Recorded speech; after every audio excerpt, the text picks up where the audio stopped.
adjust the color marking. You see now it's adjusting the height of the cylinder. You turn and then adjust it so that it will press the tube.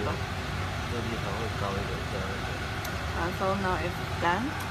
You fix the handle, and I will show you how to adjust the color mark sensor.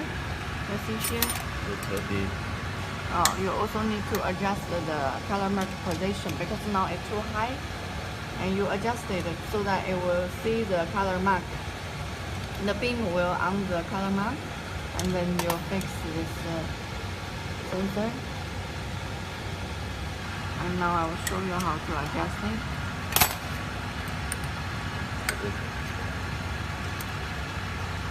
And if it's too far, then you adjust it to 12.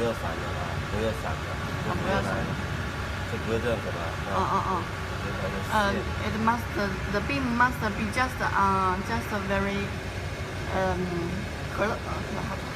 concentrate on the color mark, and not to be very distract.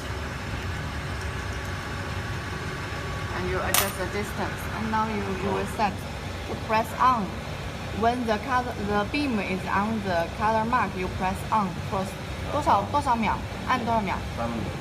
press 3 seconds, and when it's and you turn the tube and to the where it doesn't have the color mark, press off 3 seconds, and then it's done. And you can turn the tube to see if it sees the color mark. Okay. Let's see. Okay. So now it's settled. 可以了。